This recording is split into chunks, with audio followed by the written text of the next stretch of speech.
한국의 남자들이 참 힘든 환경을 지나면서 힘들 때마다 스마트폰에 있는 아내 사진을 물끄러미 바라본다고 합니다.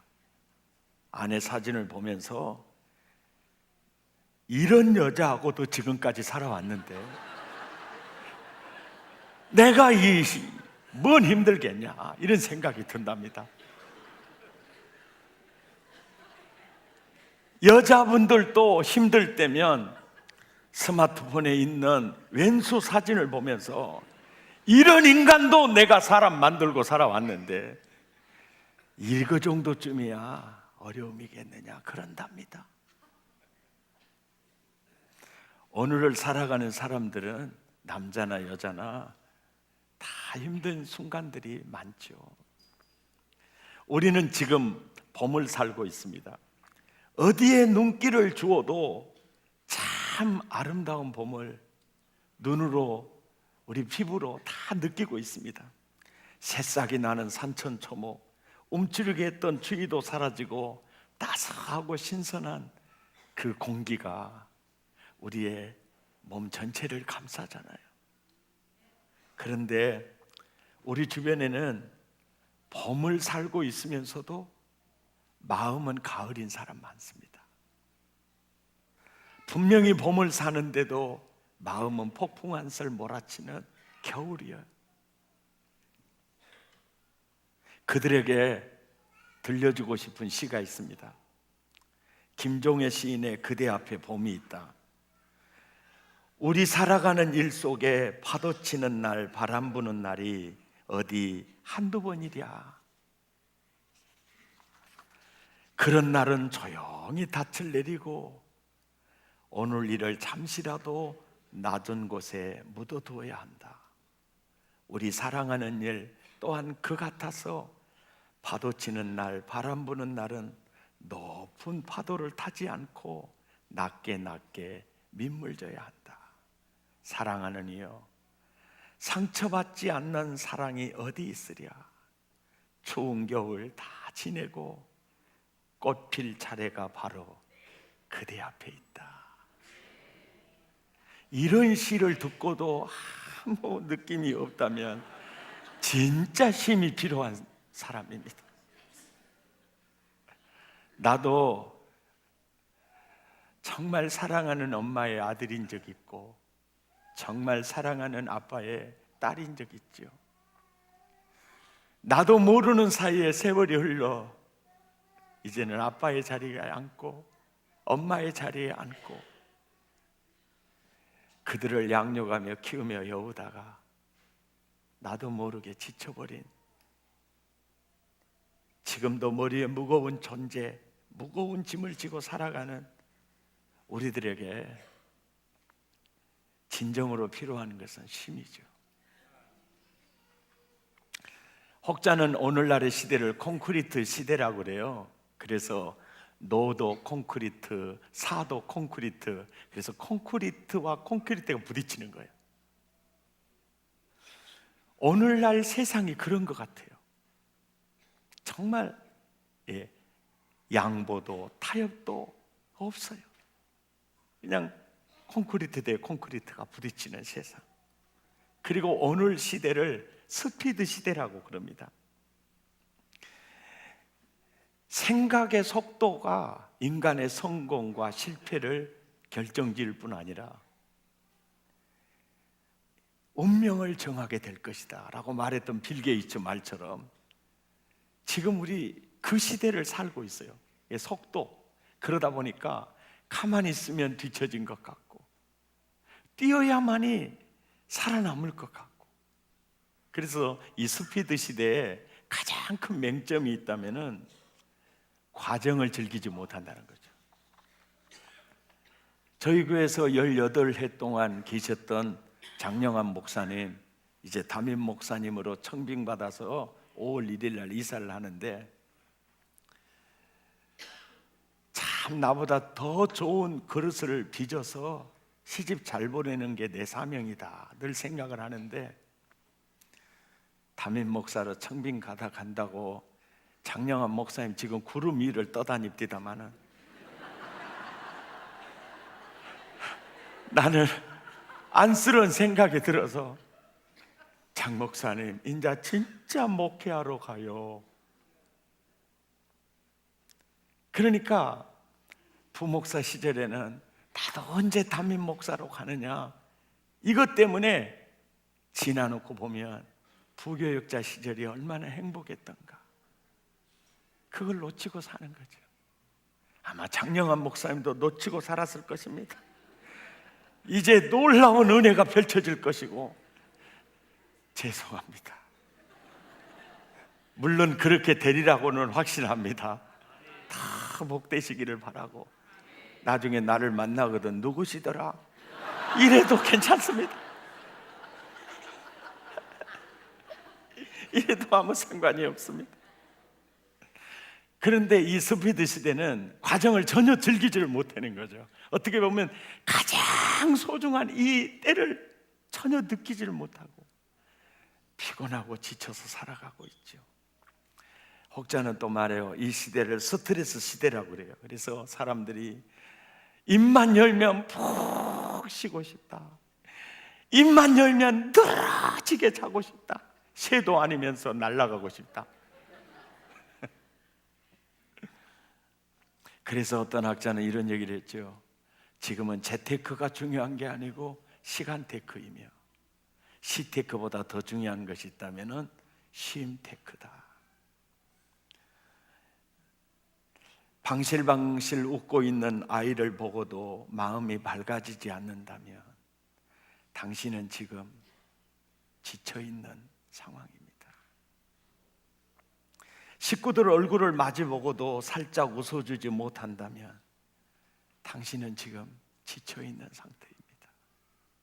아침에 눈을 떴을 때 눈부신 아침 햇살이 눈부시게 느껴지지 않는다면 지금 당신에게 필요한 건 쉼입니다. 오랜만에 걸려온 친구의 전화를 받고도 바쁘다는 말 한마디로 끊어버렸다면 당신에게 지금 필요한 것은 쉼입니다.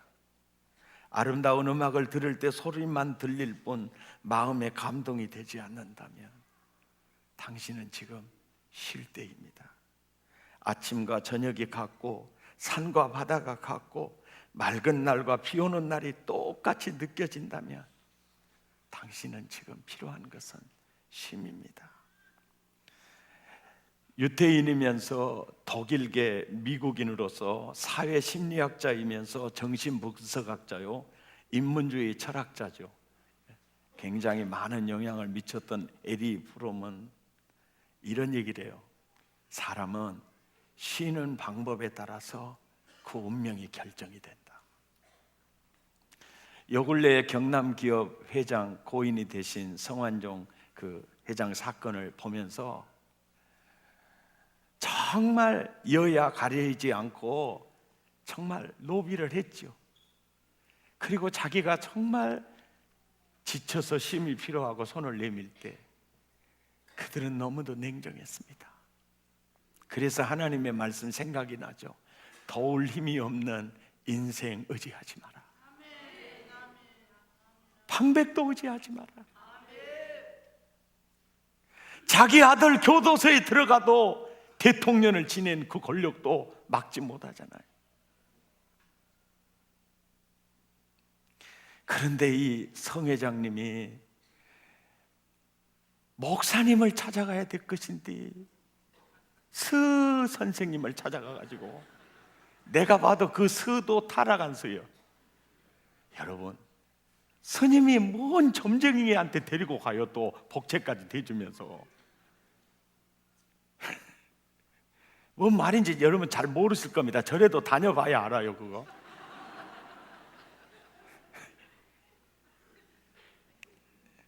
근데 정말 피곤하고 지쳐서 정말 쉼이 필요할 때 있잖아요. 스님 찾아가면 안 됩니다. 스님 찾아가면요 그 다음 코스가 자살이에요. 여러분 저 부엉이 바위 옆에 사시는 어르신도 그러잖아요. 노씨도 마찬가지고 성씨도 마찬가지잖아요. 여러분, 힘들고 어려울 때 말 한마디가 사람 살릴 수 있어요. 여보시오, 저 나무가 보이요. 보입니다. 지난 가을에 잎이 떨어지더니 겨울에 앙상한 가지 폈다고만 남았더니 봄이 오니 새싹이 얼마나 아름답소. 인생도 이렇게 되는 거예요. 자연의 일부일 뿐이요. 그래서 나도 이제 오면 저 봄처럼 나도 새롭게 환생할 수 있겠구나. 이게 여러분, 이게 엄청난 이 잘못된 사상이잖아요. 그러니까 너무 쉽게 이왕이면 빨리 죽었다 빨리 사는 게 낫겠다 이런 생각을 하는 거죠. 그러니까 안 뛰어내려야 할 때도 뛰어내리고, 그러니까 전직 대통령 전두환 대통령의 말을 우리는 기색에 드려야 돼요. 조금만 견디면 될 것인데 죽기는 왜 죽어? 이건 진리예요, 진리. 바람이 불면 지나갑니다, 여러분.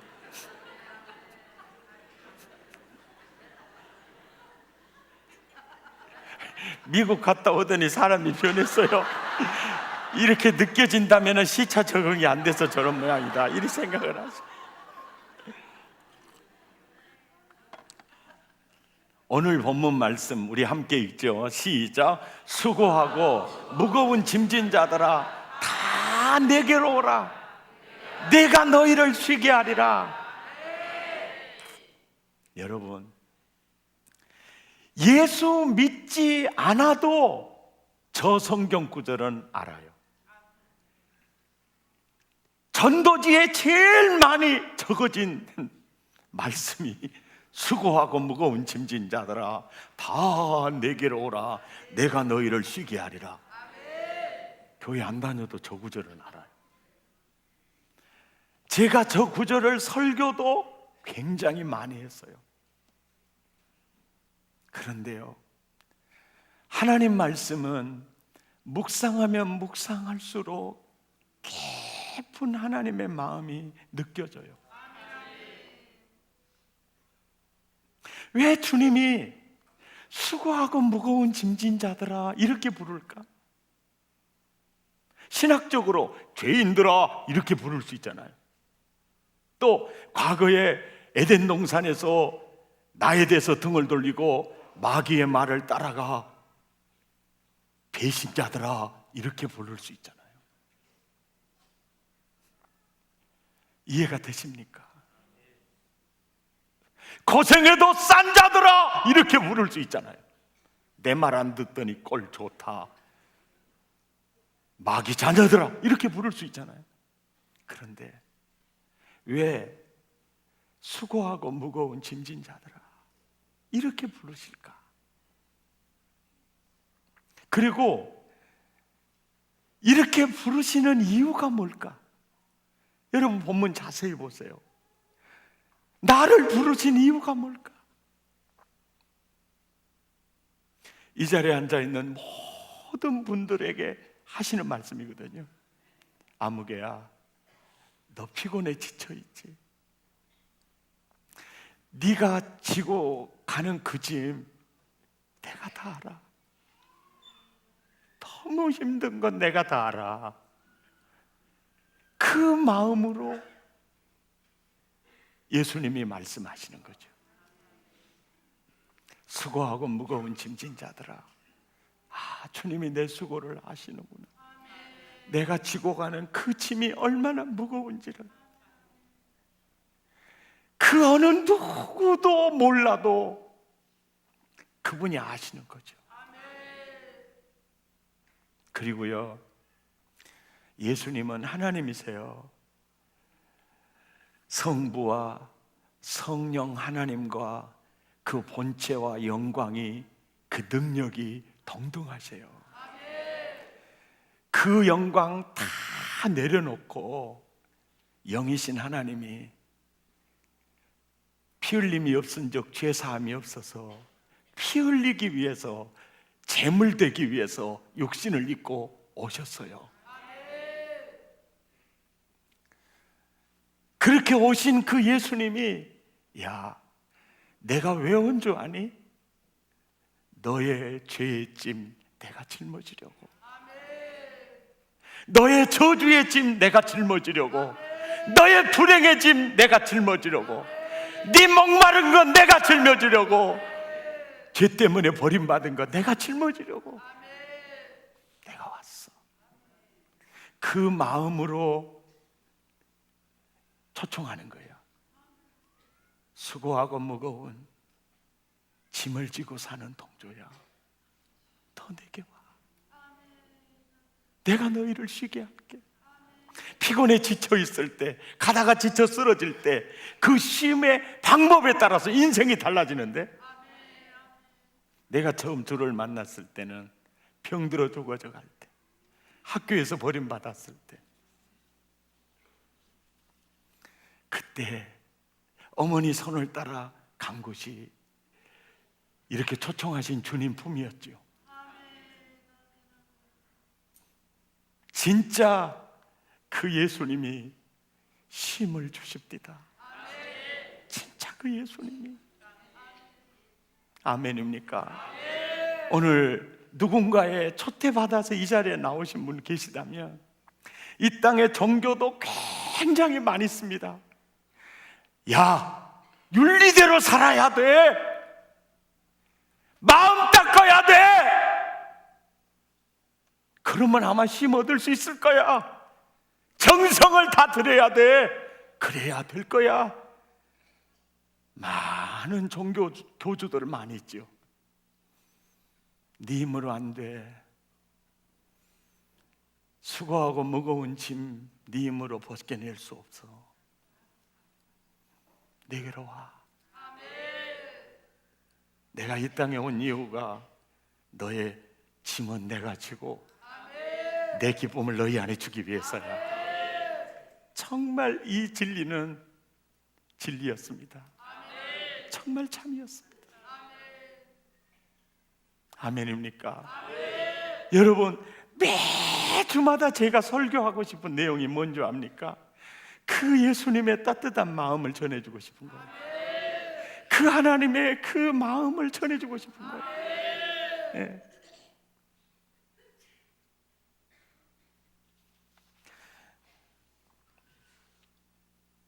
주님이여, 수고하고 무거운 짐진 자들아 다 내게로 오라, 내가 너를 쉬게 할게. 여기서 예수님이 말씀하신 쉼은 휴식 차원의 쉼 정도가 아니에요.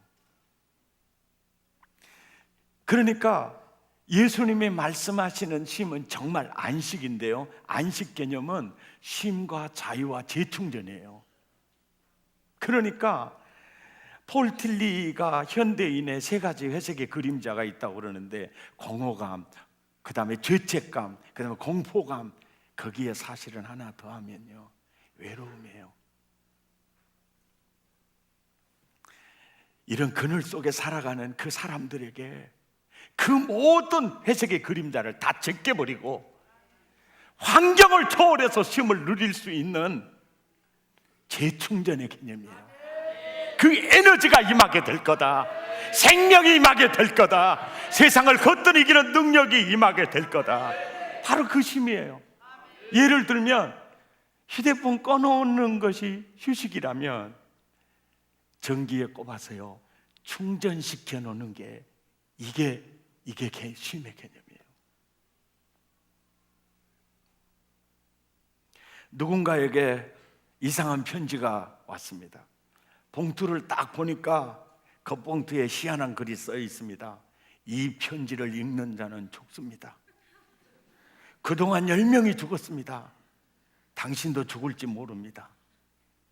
더 궁금해진 거예요. 더 궁금해지는 거예요. 그래서 봉투를 뜯어서 내용을 읽으면 죽을 것 같으니까 살펴만 봤답니다.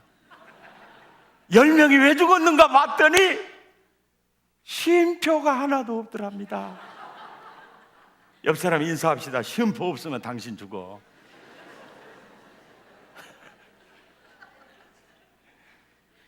여러분, 그냥 웃는 얘기 아닙니다. 따라서 합시다. 쉼표 없으면 당신 죽어. 화를 땡겼다가 나중에 쏜 다음에는 확 펴주잖아요.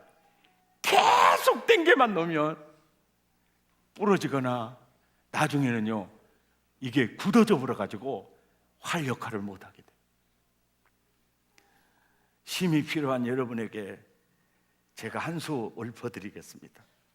주님, 당신은 나의 쉼표, 거친 호흡 다스려 심 깊게 하라. 삶의 길 곳곳에 스며 있는 쉼표. 주님, 당신은 나의 쉼터, 지쳐 서러운 몸과 영혼 편히 누워라. 막막한 세상에도 따스한 쉼터. 무거운 삶의 짐 내려놓고 느림의 여유, 자금의 아름다운 단순함의 기쁨으로 쉬어가라 이르시는 주님, 당신은 나의 쉼표, 당신은 나의 쉼터. 아무 느낌이 없습니까? 정성을 다해서 전하는데 눈 뜨세요. 415장 찬송이 참 은혜가 돼요. 십자가 그늘 아래 나 쉬기 원하네. 저 햇볕 힘이 뜨겁고 또 침이 무거워. 이 광야 같은 세상에 늘 방황할 때 주 십자가의 그늘에 내 쉴 곳 찾았네.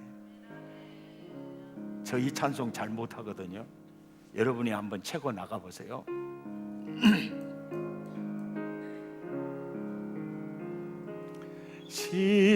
십자가 그늘 아래 나 쉬기 원하네. 저 햇볕 심이 뜨겁고 또 짐이 무거워. 이 광야 같은 세상에 늘 방황할 때에 주 십자가의 그늘에 내 쉬고 찾아. 마지막 주 십자가의 그늘에 주 십자가의 그늘에 내 쉴 곳 찾아. 주 십자가의 그늘에 주 십자가의 그늘에 내 쉴 곳 찾았네. 오래오래 전 얘기입니다. 아들이 수술실 들어간다고, 수술실 들어가기 전에 와서 기도해 주시면 좋겠다고 모든 일 뒤로 하고 달려갔습니다. 수술실에 들어가는 침상 위에 누워있는 어린 아들을 손을 잡고 기도하고, 그 아들이 수술실로 들어가고 엄마와 떨어질 때 저는 그 엄마의 그 마음을 읽을 수 있었습니다. 닫혀버린 수술실 문을 잡고 기도하고 있는 거예요. 집사님, 여기 벤치에 앉아서 기도하시죠. 내 아들은 지금 수술실에 들어가 몸이 갈라지는데 어찌 내가 앉아서 기도할 수 있어요? 그렇게 말하는 엄마의 말을 듣고 바쁜 스케줄 때문에 발걸음을 옮겨야 하는데 그 발걸음을 옮길 수가 없었습니다. 그러면서 제가 깨달은 게 있었습니다. 예수님이 나를 사랑하는 사랑에 비하면 사람이 자식을 사랑하는 것은 악한, 그건 사랑이라고 할 수 없다라고 했는데, 내가 힘든 일 당해서 내가 고통 가운데 있을 때 저 여자 집사님처럼 예수님도 그렇게 하시겠구나. 근데 지나놓고 보니까 세상에 내 주변에 사람 다 떠나도 주님은 떠나지 않았습니다. 그 마음으로 주님이, 야, 수고하고 무거운 짐진 자들아 다 내게로 와. 아멘입니까? 근데 여러분, 나는 지금 예수님 안에 있는데도 왜 나는 내 짐이 너무 무겁고 힘들죠? 나는 예수님 품에 있다고, 나는 예수님을 주님이라고 하는데도 왜 나는 이렇게 고달픈가요? 제게 힘이 없는 것 같아요. 그러면 예수님이 변했거나 아니면 내가 가장 가까이에 계시는 그분을 바라보지 않기 때문입니다.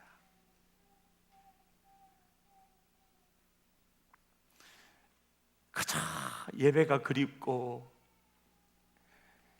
그저 그래서 새벽에도 나가고, 그래도 주님이 그리워서 살리는 노래도 나가서 기도하고, 그 사람들은요, 특징이요, 힘이 있습니다. 재충전의 에너지가 있어요. 환경을 이길 수 있는 힘이 있어요. 이거를 누렸던 사람이 다윗입니다. 그 엮이는 가정에서 다 멸시천대하는 형제들에게서 어디 눈을 누구도 바라볼 것이 없는 상황에서, 그래, 나는 빈들에서 양이나 치는 게 난 너무너무 편해. 맹수가 오고 그 위험 속에서도 양을 잘 지키려고 얼마나 신경이 많이 쓰이겠어요. 그러면서 다윗이 깨달은 게 있어요. 다윗이 만난 하나님은 이분이었습니다. 내가 만난 하나님은 쉴만한 물가로 인도하시는 목자였어. 아멘입니까? 그거였어요. 그런데 그래서 다윗도요, 시편 63편 1절부터 보면 하나님이여 주는 나의 하나님이시라. 내가 힘들고 어려울 때 간절히 주를 찾되 물이 없어 마르고 황폐한 땅에서 내 영혼이 주를 그렇게 갈망하며 내 육체가 그렇게 주를 앙모했어요. 그때 그 주님으로부터 어떤 에너지를 받았느냐? 2절 3절 시작. 내가 주의 권능과 영광을 보기 위하여 이와 같이 성소에서 주를 바라보았나이다. 주의 인자하심이 생명보다 나음으로 이제 내 입술이 주를 찬송할 것이라. 찬송은요, 행복한 마음에서만 나오는 노래. 아멘입니까? 그런데 다윗이 왕권이 튼튼해졌어요. 다윗의 군대를 당할 원수가 사라졌어요. 그럴 때 주님을 갈망했던 그 마음이 변했어요. 그러다 보니까 정욕이 다윗을 이끌어 가려고 하고, 또 담 너머에서는 에스라인의 아주머니가 또 잉크를 했었고,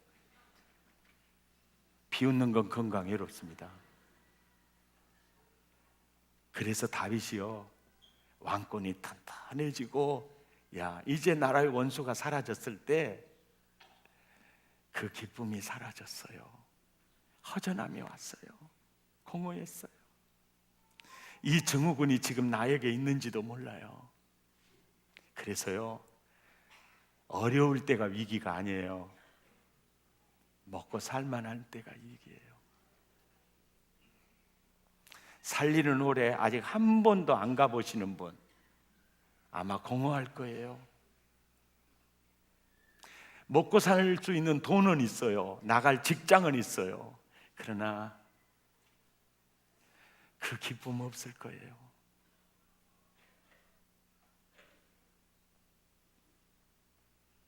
당신은 모르실 거야. 내가 당신을 얼마나 사랑했는지. 뒤돌아봐 주세요. 나 거기 서 있을게요. 뭔 뜬금없이 이런 노래냐? 대중가요지만 복음성가입니다, 여러분. 주님이 불러주는 노래.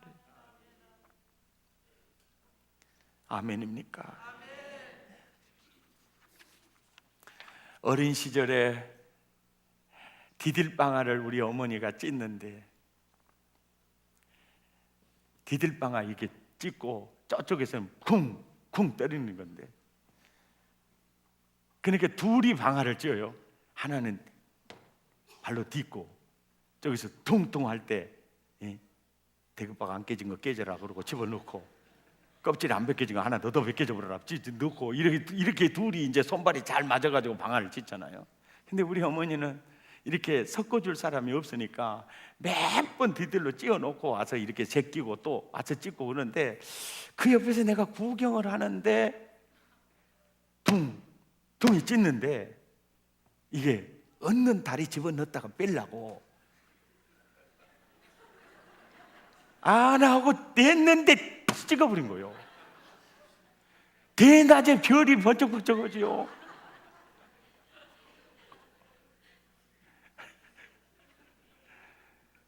우리 어머니가 샘물, 따뜻한 샘물 떠와서 다리를 쳐주는 거야. 쳐줘. 아야, 이 새끼야, 거기다 발 집어넣으면 끊어지지.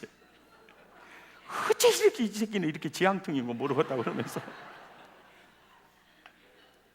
그래서 뭐 방아 찌든 거 다 내버려 둬버리고 이렇게 이 찬물로 쳐줘요. 저녁이 다 넘었어요. 이제야 밥 먹을 생각도 안 하시더라고요. 나를 이렇게 안고 옆혀서 뉘어놓고 내가 잠들 때까지 주물러 주시더라고요. 이분이 엄마잖아요, 엄마. 그 엄마의 성품이 하나님 성품이죠. 아멘입니까? 예. 이때 꼭 부르고 싶은 노래가 여러분인데요, 제가 절제하도록 하겠습니다. 속으로 불렀으면 했겠지만은 아닙니다. 저도 몸을 사릴 줄 알아야 돼. 저도 살 길을 찾아야 되지 않겠어요? 그걸 생각하면 지금도 그 추억을 생각하면은 그 주님이 느껴져요. 아, 지금도 주님이 우리 엄마보다 더 했으면 더 했지 덜하지는 않을 거다. 여러분, 이렇게 전도지 가지고 가거나 우리 교회 한번 나와보세요. 예수 믿으세요 할 때마다 수고하고 무거운 짐진 자들아 다 내게로 와, 내가 너 쉬게 할게. 그 주님의 마음 가지고 가세요. 그 주님의 마음 가지고. 진짜 진리거든요. 여러분 경험 많이 해보셨죠? 환경을 초월해서 그분을 바라보는 지수가 많을수록, 그분과 사귀는 지수가 많을수록 우린 천국이잖아요, 천국. 그런데 사는 문제는 편해졌어요. 근데 그분을 바라보는 횟수도 적어지고, 그러니까 우리가 그분의 쉼을 못 누리는 거죠. 일상 속에서 여러분 가만히 생각해 보세요. 주님 바라보는 거 몇 번이나 되나? 목사님, 저는요 예배 드릴 때만 딱 바라보고요, 끝나고 가면은 예수님 여기 계십시오, 절대 따르지 마십시오, 나중에 11조 짱짱이 갖고 올 테니까 걱정하지 말고 따르십시오. 그런 식으로 예수 믿잖아요. 하나님을 가까이 함이 내게 복이라. 아멘. 할렐루야. 여러분, 주님의 심정을 깊이 기억하시면서 우리 결단송 함께 하겠습니다. 오 주님, 나를 붙드시면 내 영이 소생할 것입니다. 그 크고 놀라운 사랑의 품, 그 놀라운 사랑의 품. 오 주님, 나를 붙드시면 내 영이 소생하리. 그 크고 귀한 사랑의 품, 갈 길을 일러주네. 아멘입니까? 주님 하신 골고다의 언덕에 내가 서서 주님 하신 행적 따라서 그 길을 따르리라. 가라 쓰러지면 주님을 부르겠네. 여호와 나의 하나님 응답해 주시리라. 여호와 의지하니 새 힘을 얻으리니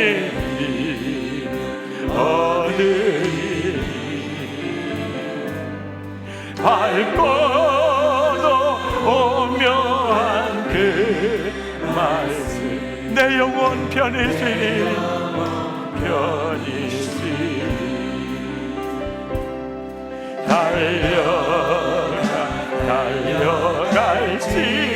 달려갈지라도 세상에 가지 말고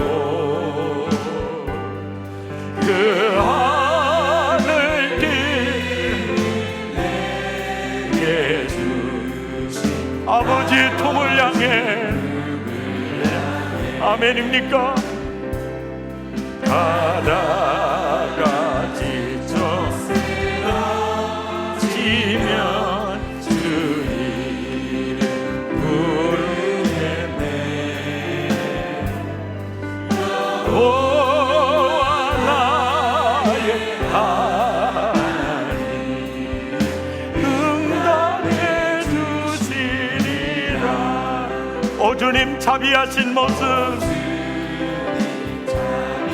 하신 모습 나의 얼굴 되네요.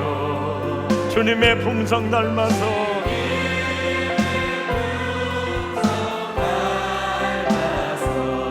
그 향기 밝히겠습니다. 오 주님 나를 주님 나를 택하소서. 주여 이 땅에 뿔되게 해둘되게 구령의 해불놀이를 사마리아 땅 끝까지 가다가 지쳐 쓰러지면 지쳐 쓰러지 주 이름 부르겠네.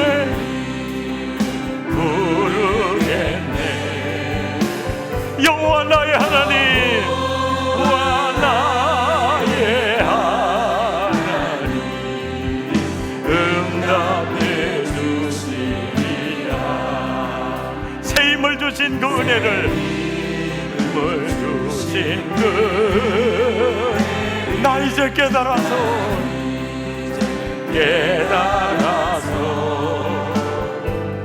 십자가 모여내고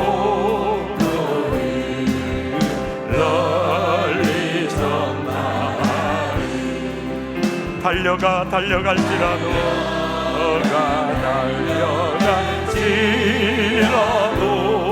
세상 가지 말고 그 하늘 비밀 내게 주신 아버지 품을 향해 아멘. 하나까지 젖으로니 주 이름 부르겠네. 이름 부르겠네. 여호와 나의 하나님 응답해 주시리라. 우리 함께 기도하겠습니다. 활은 계속 흰 채로 있으면 결국 부러집니다. 활도 쉬어주어야 합니다. 우리에게도 계속 땡겨 있으면 부러질 수밖에 없습니다. 오늘도 주님은 피곤해 지친 당신을 부르십니다. 너 무엇 때문에 힘들고 고달프니? 너 무엇 때문에 고통을 느끼고 사니? 내게로 고개를 돌려봐. 네가 바라봐야 할 자는 바로 나야. 정글 같은 세상에서 다윗은 이렇게 말합니다. 여호와의 집에서 영원히 거하리로다. 무슨 짐을 지고 있습니까? 하나님은 당신의 짐을 덜어주기 원하십니다. 당신의 짐을 내려놓기 원하십니다. 예수님은 힘든 당신의 모든 짐들을 그분께 털어놓기를 원하세요. 사람은 사람이 없어서 외로운 것이 아닙니다. 외로움은 혼자 있는 상태가 아니라 혼자라는 느낌입니다. 나홀로 병마에 시달리고 있다는 느낌, 나홀로 이 힘겨운 세상을 헤쳐나가야 된다는 느낌, 내 주변에 나를 도와줄 자가 아무도 없다는 느낌, 이것 때문에 외로운 것입니다. 힘을 주고 싶어 하시는 예수님이 내가 너를 고아와 같이 버려두지 아니하리라. 세상 끝날까지 항상 함께 있으리라.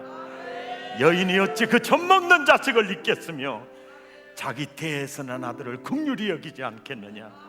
그들은 잊을지라도 나는 너를 잊지 아니할 것이라. 우리는 혼자가 아닙니다.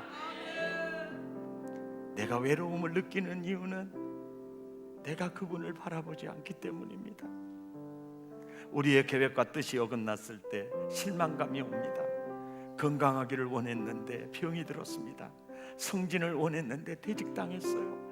자식이 잘 되기 바랬는데 어렵게 되었습니다. 이럴 때 우리에게 찾아오는 것이 실망감입니다. 더 피곤하게 하고, 이것이 큰 짐이죠. 이러한 때 당신은 어떤 방법으로 쉼을 누리기를 원합니까? 일상 속에서 그분과의 만남은 몇 번이나 되셨습니까? 그분을 가까이 하면 할수록 무거운 짐은 작아지고, 그분을 멀리하면 멀리할수록 무거운 짐은 커질 것입니다. 그분을 가까이 할수록 힘지수는 높아질 것입니다. 예배를 가까이 하십시오. 주여, 이제 살리는 호를 가까이 하겠습니다. 거기서 난 주님의 품을 느끼기 원합니다. 그리고 전도지 들고 갈 때 주님의 마음 가지고 가겠습니다. 우리 마음을 토하고 입술을 열어 함께 기도하겠습니다. 고마우신 하나님 아버지,